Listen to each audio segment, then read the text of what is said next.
오늘 말씀은 우리를 향해서 시온에 따라, 이스라엘아, 예루살렘에 따라 불러주시며 내 손을 늘어뜨리지 말아라, 힘을 내라, 힘내라 위로해 주시는 하나님의 격려를 통해서 주시는 하늘의 메시지를 나누고자 합니다. 스바냐 선지자는 남왕국 유다의 요시야 왕 때 활동했던 선지자입니다. 흔히 남유다 왕국의 3대 선왕으로 요사밧, 그리고 히스기야 왕, 그리고 요시야 왕 세 분을 손꼽습니다. 그 가운데서도 요시야 왕은 남유다의 가장 선한 왕입니다. 왜냐하면 최악의 왕이었던 할아버지 므낫세와 아버지 아몬을 이어서 모처럼 하나님께서 기뻐하셨던 일을 했던 왕이었기 때문입니다. 남유다의 14대 왕인 므낫세 왕은 무려 55년간이나 통치를 했습니다. 그렇게 길게 통치하면서 하나님이 가증스럽게 여기는 음란의 우상 바알과 아세라를 숭배케 했습니다. 그것뿐만이 아닙니다. 아기를 제물로 바치는 몰록이라는 우상을 숭배했습니다. 몰록은 머리에 황소 뿔이 달려 있습니다. 그리고 가슴에는 아궁이 같은 것이 있어서 밑에 불을 뗍니다. 그리고 둥둥둥둥 북을 눌리면은 이 왕이 나아가서 아기를 인신제사 드리는 겁니다. 그래서 그 뜨겁게 타오르는 불 속에 아기를 집어던지면서 비나이다 비나이다 소원을 빌었습니다.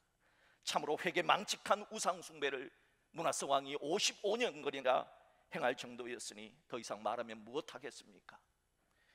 55년간의 그 끔찍한 므낫세 왕의 우상 정치가 끝이 나고 아몬이라는 왕이 남유다 왕국의 제15대 왕이 되었습니다. 백성들은 새로운 왕은 다르겠지, 엄청난 기대를 했습니다. 하지만 그의 이름이 아몬입니다. 몰록신을 숭배하던 나라 암몬과 비슷한 이름 아몬. 역시나 그 이름대로 아몬 왕은 몰렉을 숭배하는 인신제사를 멈추지를 않았습니다. 그러다 결국 왕이 된 지 2년 만에 신하에 의해서 궁중에서 살해를 당하게 됩니다. 이런 끔찍한 므낫세 왕과 아몬을 뒤이어서 8살의 요시야가 남왕국 유다의 제16대 왕이 된 겁니다. 요시야 왕은 비록 8살의 어린 나이에 왕이 되었지만 대제사장 hil기야의 도움을 받아서 하나님이 원하시는 정치를 펼쳤고 하나님이 기뻐하시는 왕이 되었습니다. 그리하여 바알과 아세라 우상을 제거했고 예루살렘 성전을 정화하는 종교 개혁을 남유다 왕국에서 단행해 나아갔습니다. 하지만 그런 노력에도 불구하고 백성들의 마음속에는 무려 57년 동안이나 므낫세와 아몬 왕의 우상 숭배가 너무너무 깊이 뿌리 박혀 있었습니다. 그 당시의 상황을 기록한 열왕기하 23장 26절의 기록을 보십시오. 그러나 여호와께서 유다에게 내리신 맹렬한 진노를 돌이키지 아니하셨으니 왜 그리하셨느냐? 이는 므낫세가 여호와를 경노하게 한 모든 행위 때문이라. 무려 55년 동안의 긴 정치하는 동안에 므낫세 왕이 우상 숭배의 정치로 인해서 백성들은 우상 숭배에 중독이 되었던 것입니다. 이때 등장한 선지자가 바로 스바냐 선지자입니다. 스바냐 선지자가 등장해서 여호와의 날이 가까이 왔다며 심판을 선포했던 것입니다. 흔히 사람은 눈치라는 게 있잖아요. 눈치, 눈치에다가 코치, 또 염치, 웬치가 그렇게 많은지요. 눈치, 코치, 염치가 있잖아요. 여러분, 만약에 우리 옆집에 도둑이 들었다 칩시다. 그러면은 내가 어떻게 해야 될까요?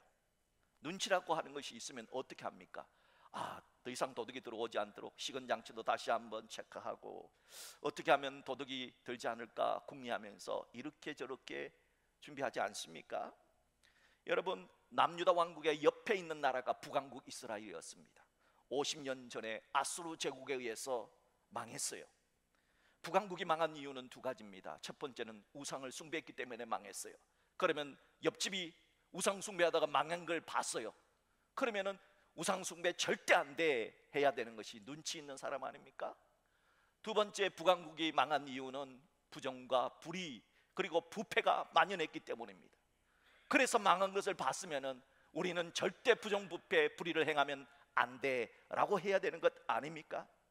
하지만 요시야 왕은 그렇게 애쓰고 힘썼지만 여전히 백성들은 부정과 불의, 이것이 판을 치는 거예요. 그래서 스바냐 선지자는 우상 숭배에서 돌아서라, 부정과 불의에서 돌아서라, 그렇지 않으면 하나님의 심판이 임하리라 선포했던 겁니다. 하지만 스바냐 선지자는 회개만 외친 것이 아닙니다. 심판만 외친 것이 아니라 희망을 외치기도 했습니다. 왜냐하면 우상 숭배와 부정부패와 불의가 가득한 세상에서도 하나님을 믿는 사람들이, 그래도 하나님의 말씀대로 힘쓰고 애쓰고 노력하는 사람들이 있었기 때문입니다. 하나님은 그들을 위해서 희망을 선포했습니다. 스바냐 선지자는 그런 사람들을 오늘 본문에 쓰는 시온에 따라, 이스라엘아, 예루살렘에 따라 하고 불렀습니다. 여기서 말하는 시온의 딸, 이스라엘, 예루살렘의 딸들은 남녀 성별을 구분하기 위한 것이 아닙니다.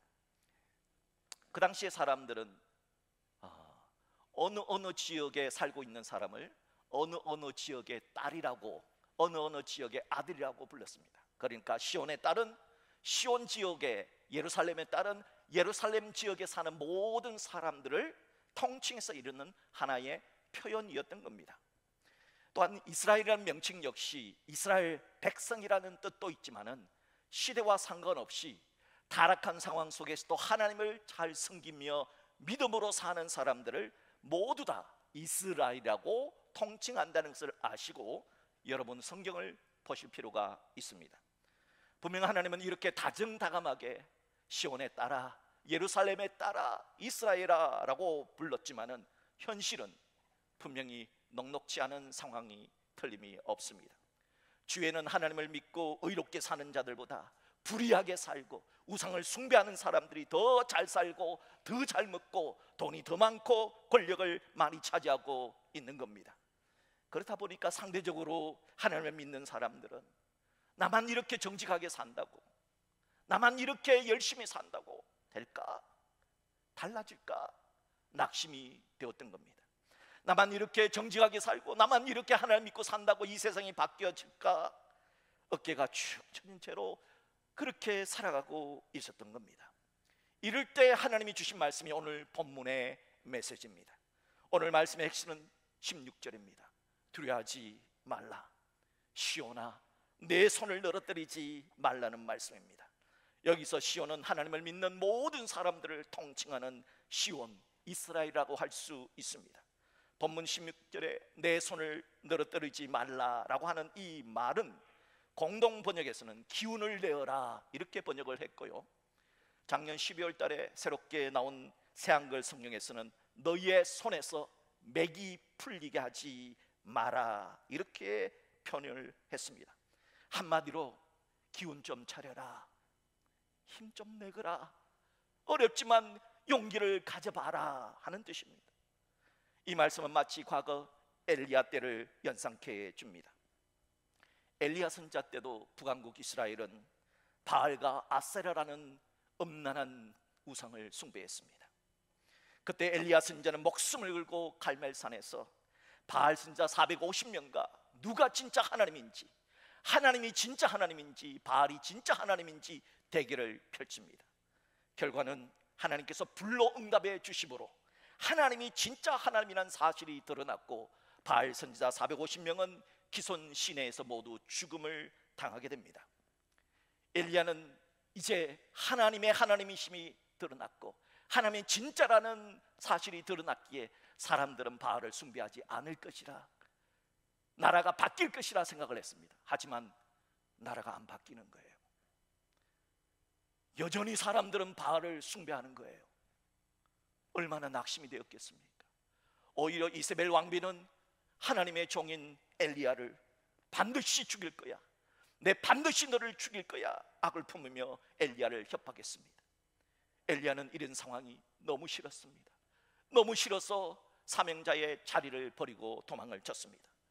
도망치다 지쳐서 로뎀 나무 아래에서 쓰러져서 하나님, 이렇게 살고 싶지 않습니다. 이런 세상에서 사느니 차라리 저를 죽여 주십시오. 이렇게 죄악이 만연한 세상에서 더 이상 살고 싶지 않습니다. 죽여주세요. 낙담에 빠진 겁니다. 엘리야 선지자도 자기의 소원대로 기대했던 일이 이루어지지 않을 때 낙담을 했다면, 우리들이야 기대한 대로 되지 않아서 우리들이야 악인들이 형통하는 상황 속에서 산다는 것이 얼마나 낙심이 되고 얼마나 기운 빠지는 일이겠습니까? 그때 하나님은 축 처져 있는 엘리야를 불쌍히 여기사 때로는 까마귀를 보내서 떡과 고기를 먹게 하셨고, 때로는 천사를 보내어서 떡과 물을 마시게 한 후에 잠을 푹 자게 하셨습니다. 그렇게 먹고 자고 먹고 자고 또 먹고 자고 또 먹고 자고 몇 날을 반복한 후에 엘리야가 기운을 차리게 됩니다. 이 번아웃에서 벗어난 엘리야가 기운을 차리자 하나님은 그때 엘리야에게 이렇게 말씀하십니다. 엘리야야, 이 세상에 너 혼자 힘든 싸움을 한다고 생각하지 말아라. 이 세상에는 너와 같은 자가 7,000명이나 남아 있단다. 그러니 너는 두려워하지 말고 외로워하지도 말고 힘을 내어서 사명을 감당해라 하는 위로의 말씀을 주셨습니다. 엘리야는 나만 홀로 이 고난을 짊어진다고 생각했는데 이게 아니구나. 나만 홀로 힘든 게 아니구나. 나 외에 7,000이나 되는 믿음의 사람들이 있구나 하는 그 말씀에 용기를 가지고 남은 사명을 잘 감당하게 된 것입니다. 오늘 말씀도 동일한 뜻을 가지고 있습니다. 이 시대에 너만 홀로 믿음으로 살려고 몸부림치는 게 아니란다. 하나님은 이 시대에도 남은 자를 두셨단다. 그러니 힘내라. 그러니 용기를 가지라 하는 말씀입니다. 사랑하는 성도 여러분, 이 시대의 남은 자는 하나님을 아버지라 부르고 예수 그리스도를 주라 부르는 모든 그리스도인들입니다. 스바냐 시대의 남은 자들처럼 엘리야처럼 우리도 많이 지친 것이 사실입니다. 그래서 자주 좌절하고 때로는 내 소원대로 되지 않고 내가 기도한 대로 되지 않아서 낙심도 합니다. 그럴 때 오늘 주신 말씀을 기억하십시오. 두려워하지 말아라. 두려워하지 말라. 내 손을 늘어뜨리지 말라. 오히려 기뻐하고 즐거워하라 하십니다. 우리 다 같이 본문 14절을 합독할까요? 시작. 시온에 따라 노래할지어다. 이스라엘아 기쁘게 부를지어다. 예루살렘 따라 전심으로 기뻐하며 즐거워할지어다. 도대체 하나님은 어떤 이유 때문에 이 험악한 환경 속에서, 불의가 판을 치는 속에서, 의인들이 고난당하는 속에서 내 손을 늘어뜨리지 말고 오히려 힘내어서 기뻐하고 노래하라 하신 걸까요? 스바냐 선지자는 그 이유를 세 가지로 말씀합니다. 첫째, 하나님이 죄를 해결해 주시기 때문이다. 하나님이 원수를 갚아주시기 때문입니다. 본문 15절 상반절을 보세요. 여호와가 내 형벌을 제거하였고 내 원수를 쫓아냈으며. 우리들은 우리의 힘으로 원수를 갚고 싶어합니다. 그런데 하나님이 말씀하십니다. 너의 원수를 내가 갚아주겠다. 하나님이 원수를 처리해 주겠다 하십니다. 그러니 축 처져 있지 말고 힘내어 기뻐하라 하십니다. 너의 죄를 회개하면 내가 너를 용서해 주겠다 하십니다. 여러분, 죄 문제는 의외로 우리를 불안하게 만듭니다. 사람들은 비 오고 천둥치고 번개치면 두려워합니다. 왜 두려워할까요? 사람들은 무서운 꿈만 꾸어도, 가위에 한 번만 눌려도 공포심을 가집니다. 왜 그럴까요? 분명 우리는 우연히 사고를 당해도 우리의 마음속에는 이게 내가 뭔가 잘못해서 사고를 당한 것이 아닐까 하는 그런 생각을 하게 됩니다. 딴 원수가 나에게 해코지를 하면 어떡하지? 라고 하는 두려움이 듭니다. 아니야, 그럴 리가 없어, 이것은 우연히 일어난 일이야 하면서 애써 부정하려고 하지만 제 문제는 언제나 사람들의 발목을 잡습니다. 언젠가 한번 말씀을 드린 것 같아요. 오래전에 어떤 목사님이 무료로 성지순례를 시켜준다 해서 성지순례를 다녀왔어요. 그래서 성지순례만 갔다 온 것이 아니라 미국 뉴욕에 보내가지고 뉴욕에 좋은 호텔에서 먹고 자고 뉴욕 구경을 시켜줬습니다. 여러분, 보통 목사들이 미국 뉴욕에 가기가 힘들어요. 성지순례 가기가 쉽지 않아요. 그런데 두 개 다 했으니 얼마나 좋았겠어요. 그래서 집에 도착을 딱 했더니 한 통의 편지가 와 있어요. 목사님, 통일교 집회에 나와주세요. 몇 년 몇 월 며칠. 아니, 내가 목사인데 왜 통일교 집회에 가느냐 그랬더니 안 갔대요. 그랬더니 어떤 사람이 찾아왔어요. 목사님, 이번에 목사님께서 여행하신 그 성지순례 그 돈, 미국 뉴욕 가신 그 돈 다 통일교에서 낸 겁니다. 만약에 안 오면은 목사님이 통일교 돈 받아가지고 성지순례 했다고 다 알릴 겁니다. 공개적으로 협박을 한 거예요. 너무 두려웠습니다. 그래서 이 목사님이 몇 번 통일교 집회에 참석을 했다는 거예요. 참석을 하고 나니까 설교가 안 되더래요. 어떻게 설교가 되겠습니까? 이단에 빠지면 안 됩니다 그렇게 막 했는데 본인이 이단 집회에 참석을 했으니까, 그러면 이단들은 뭐라 그럽니까? 여기 보세요, 저기 목사가 왔다고. 그러니까 본인 때문에 하나님의 영광이 다 떨어졌으니까 얼마나 괴로웠겠어요. 그래서 도저히 괴로워서 나는 죽어도 이제는 더 이상 통일교 집회에 안 간다 선언을 했습니다. 또 찾아와서 협박을 또 하더라는 거예요. 도저히 견디지 못한 그 목사님이 밥을 먹어도 먹은 것 같지가 않고 잠을 자도 잠을 잘 수가 없는 거예요. 죄책감이 계속해서 그를 누르는 거예요. 그래서 그 교단 목사님이 모인 노예 석상에서 본인이 나가서 내가 알지 못해서, 내가 무지해서 통일교 돈 받고 성지순례를 했습니다. 저를 목사에서 제명하든지 저에게 어떤 벌을 주셔도 달게 받습니다. 저를 용서해 주십시오라고 그렇게 고백을 했답니다. 그런데 그 노예에 통일교 돈 받아가지고 성지순례 한 사람이 한 명이 아니라는 거예요. 여러 명의 목사님이 있었다는 거예요. 그 목사님들 같이 나와서 자복하고 회개했습니다. 노예에서 난리가 났습니다. 이 문제를 어떻게 처리할까? 같이 노예 임원들이 모여서 같이 머리를 맞대면서 이거 우리가 다 주의 이름으로 용서합시다. 몰라서 한 것이잖아요. 그리고 통일교에 돈을 다 갚읍시다 해서 통일교에 돈을 다 갚고 모든 사람을 용서하고 다시는 이런 일이 없도록 공짜 좋아하지 마라 하는 철저한 교훈을 얻고 더 이상 공짜 여행 이런 거 안 가기로 그렇게 결의했다 하는 이야기를 들었습니다. 여러분, 이렇게 죄책감은 무섭습니다. 이만큼 죄나 원수는 무섭습니다. 그런데 오늘 하나님께서 말씀하십니다. 죄 용서를 하나님이 해 주시겠다는 겁니다. 죄 용서는 분명히 용서할 수 있는 권력을 가진 사람이 해야 하는 겁니다. 그래서 사람에게 죄를 지었으면은 죄를 지은 그 사람에게 찾아가서 용서를 빌어야 하는 겁니다. 그리고 하나님께 죄를 지었다면 하나님께 나와서 진심으로 회개하면 하나님이 너의 죄를 용서해 주겠다 하시는 말씀이 오늘 본문의 말씀입니다. 또한 너희들의 원수를 내가 갚아주겠다 하시는 말씀이 오늘 본문의 말씀입니다. 그러니 너희들은 하나님께 진성으로 하나님께 회개했다면 더 이상 축 처져 있지 말고 더 이상 용기 없이 그렇게 너무 우울하게 있지 말고 힘 좀 내라, 용기를 가지라, 오히려 하나님을 찬양하고 기뻐하라 그렇게 말하고 있는 것입니다. 바라기는 이 놀라운 죄사함의 은총을 주실 하나님, 그 하나님을 생각하면서 우리가 온전히 죄에서 풀려나서 죽음의 모든 권세에서 풀려나서 주님을 찬양할 수 있기를 주의 이름으로 축복합니다. 둘째로, 이 험악한 환경 속에서 손을 늘어뜨리지 않고 오히려 기뻐하고 노래할 수 있는 두 번째 이유는 뭐냐? 여호와께서 우리와 함께 하시기 때문입니다. 오늘 본문 15절 중반절을 보세요. 이스라엘 왕 여호와가 내 가운데 계시니 내가 다시는 화를 당할까 두려워하지 아니할 것이라 했습니다. 자, 17절 상반절도 한번 합독할까요? 너의 하나님 여호와가 너희의 가운데에 계시니. 하나님은 우리 믿는 자들과 함께 하십니다. 그러기에 두려워하지 말고 기죽지 말라는 겁니다.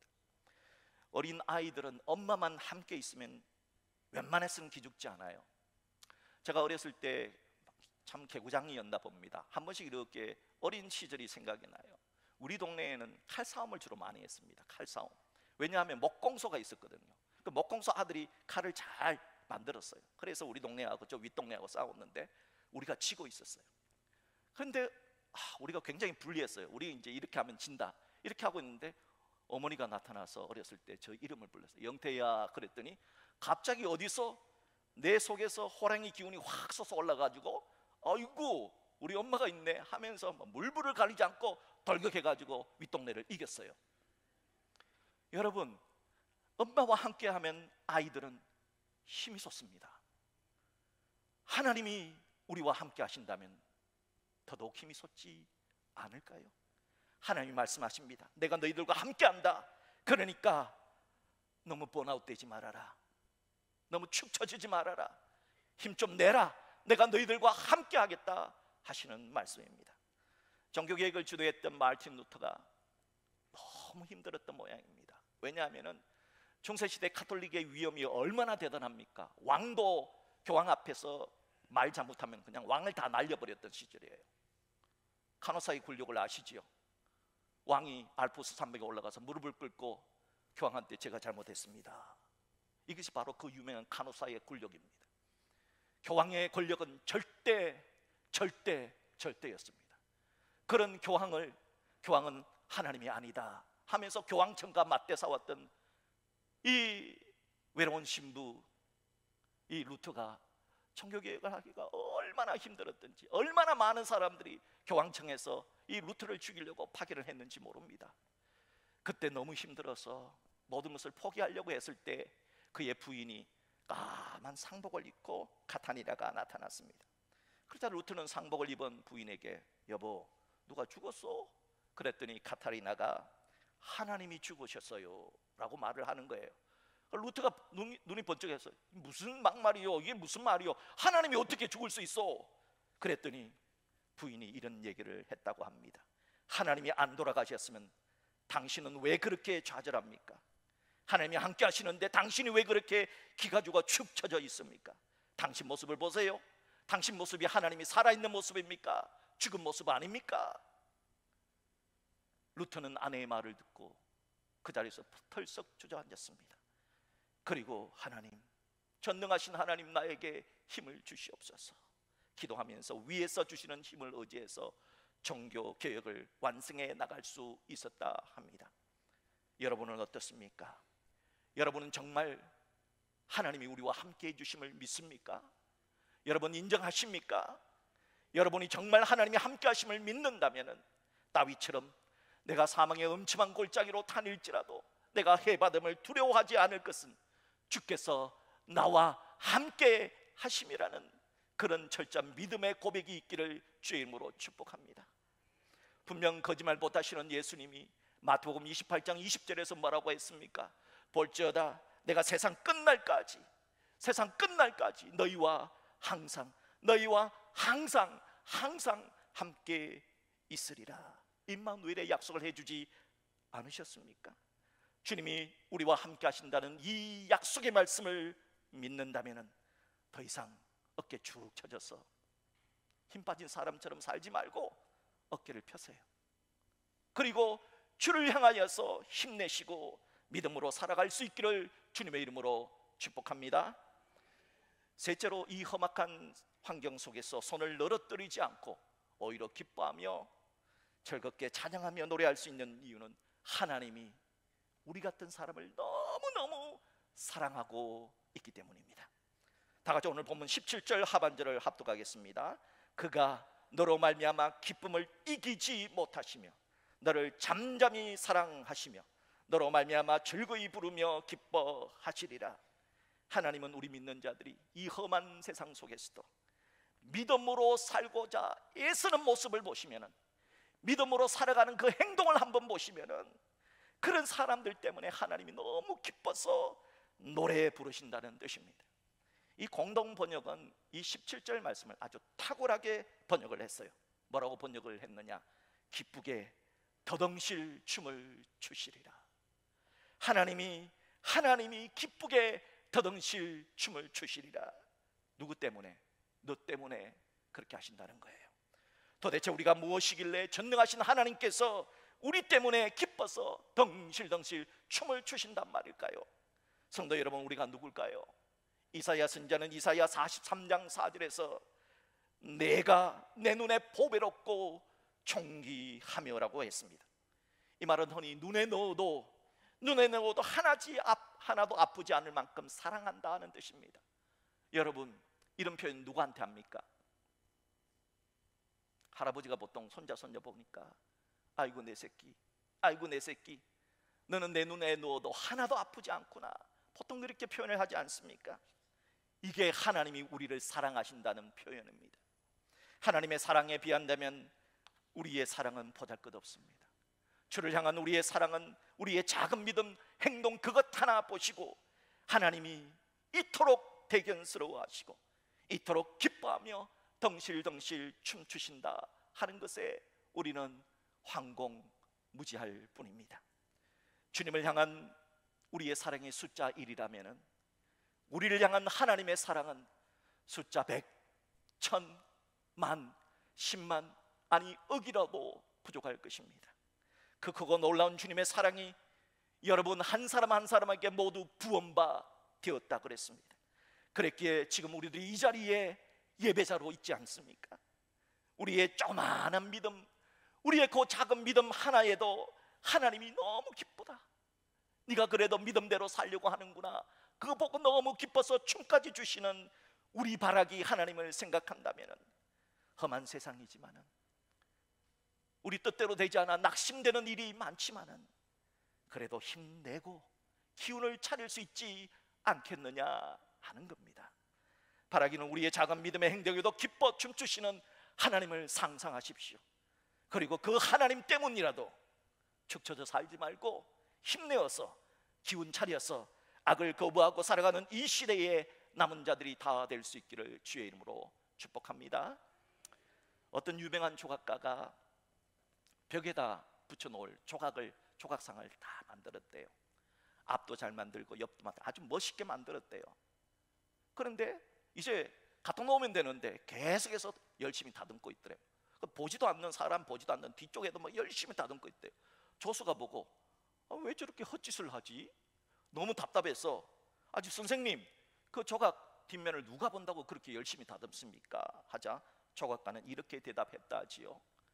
하늘이 보고 내가 보고 있지 않느냐, 하나님이 보시지 않느냐, 그리고 내가 알고 있지 않느냐.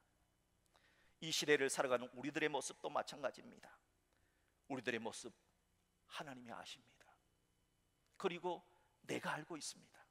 다른 사람은 몰라줘도 우리가 행하는 모든, 의롭게 행하는 모든 선과 우리가 그래도 믿음으로 살려고 하는 그 안타까운 그 몸부림, 그 사람들은 몰라줘도 하나님이 보시잖아요. 그리고 내가 알잖아요. 그러니까 다른 사람들이 뭐라 해도, 세상 사람들이 다 타락했다 해도 너희들만이라도 믿음의 사람답게 살아가려무나 하는 것이 오늘 본문의 메시지입니다. 저는 오늘 말씀을 마무리하면서 스바냐 3장 19절 말씀으로 여러분을 축복하고자 합니다. 우리 같이 한번 합독할까요?